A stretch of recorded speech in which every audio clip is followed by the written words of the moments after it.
Hey guys, it's Chad here from CNR Reviews. We have the M&P Shield 9mm. We're going to be comparing it today to the Kahr CW9, or I'm sorry, CM9. I got the CW9 over here too. We're going to be doing a comparison between these two later. But we had some requests, and we wanted to show you guys how similar they are. These guys both come with a flat base plate magazine, like so. I don't have the flat base plate magazine for the CM9, and right now my buddy's over in Afghanistan, and I don't know where it is, and we'll just leave it like that. We're going to basically compare it with the extended mag, but know that they both come with flat base plates. Initially, when we were looking at subcompacts, and if you're going to try to stay in a decent price range, these really fall into not so much the cheaper price range like the Kel-Tec PF9. These are kind of mid-range. You're not quite going into like Glock territory or the higher M&Ps or something like that. These guys are both going to run you within the 300 range to 400. And we'll talk about that at the end of the video. Let's go ahead and go over some features that the CM9 has. Really nice combat sights. They're the same as the CW9. So you guys can see, you just have the line in the rear. Other than that, there's no safeties on this gun. You basically just have a slide lock, slide release, and this is a real slide release, which is nice. You have the nice metal guide rod. This is a dual spring guide rod. But this weapon relies on a really heavy trigger pull as its safety.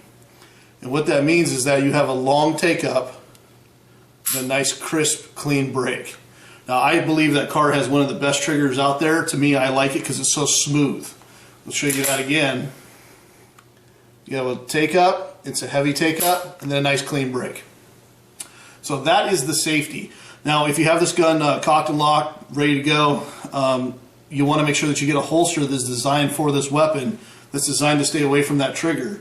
That way it doesn't go off in your pocket or in a holster. The M&P has something similar, and you can choose to use the safety that comes with the weapon, or you can choose to just use the long trigger pull. Now the trigger pull we'll show you first on this gun. It's a 6.5 pound pull. You have a little bit of just slack, and then boom, it goes.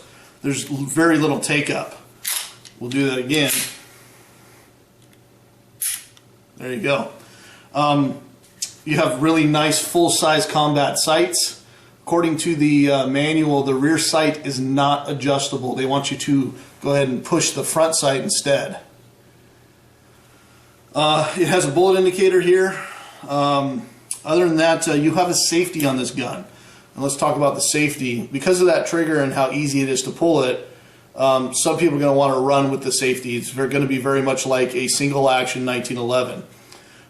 That safety allows you to still pull back the slide, load around, eject around, whatever. It does not stop the slide from moving, but it does lock the trigger. So if you're going to use the safety, you want to make sure that you practice pushing it up and down. You want to make sure that you practice deactivating it at the range. That way it becomes second nature. Or if you do have to pull your weapon in a defensive situation, slam down the safety, you're ready to go.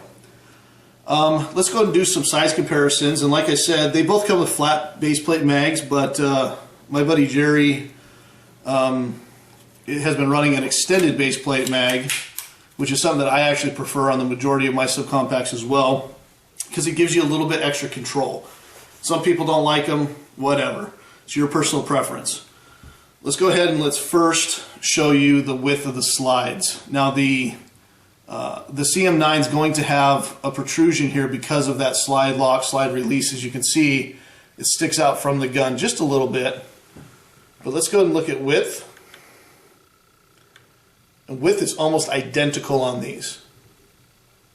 As you can see on the M&P, the slide lock, slide release, the takedown lever, and the safety all match up with the gun really nice. They're very close to the frame. Let's look at height and length of the slide.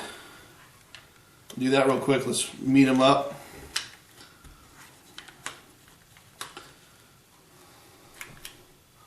And there you go. there is the difference in the slide length. You're looking at around a 1/2 inch, maybe a tad more. Let's look at handle length. Now remember, these both have the extended base plates, and the Kahrs, I'll show you in just a second. There you go.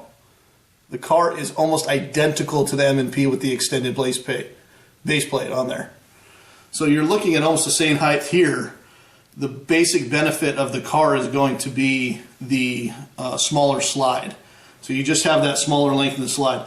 Width-wise, they're almost identical. You can look down at the handles and see that. I mean, they're almost identical. Let's actually talk about capacity, because I think that's important. Remember, they're almost the same length here with the extended mags, and this has an 8+1 capacity, the M&P. Now the capacity on the Kahr is going to be 7+1. So you're actually getting one extra on the M&P. So that's your decision. If you want to go with the M&P, you are going to be gaining a little bit of weight because of that extra round, but not much. One round is not that heavy. Let's go ahead and let's talk about price. Like I said in the beginning, I bought the M&P for $379. I think that was a pretty fair price, especially when the MSRP of the gun is going to run you about $450. I know Cabela's is selling it for $450. I picked this up from Bullseye Shooter Supply in downtown Tacoma, Washington. So $379 for this guy.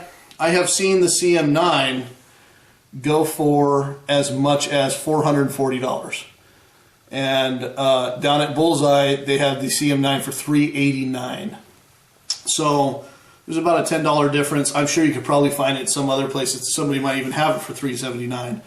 So as far as price-wise goes, they are comparable. These are going to fall into the same identical category, being the subcompact.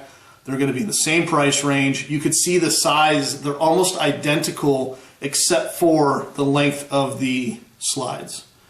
So it's all going to really come down to personal preference. I really recommend that you go to the gun store, pick up both of them, play with both of them, see which one you're going to prefer. If you want the safety and you need something with the safety, it's going to give you a little bit more peace of mind, or maybe you've trained with other safeties. The M&P is definitely going to be a good gun to go with. If you're looking for something that just has the basic safety with the trigger, then the Kahr CM9 is going to be your option. So other than that, guys, this is Chad from C&R Reviews. If you enjoyed this comparison video, feel free to subscribe. It really encourages me and Ryan to make more vids. And if you have any questions about either one of these guns, feel free to ask. We are here to assist you and hopefully give you some advice where you can make an educated decision on buying these guns. So we have the Smith & Wesson M&P Shield, Kahr CM9, both great options. Thanks a lot for watching, guys.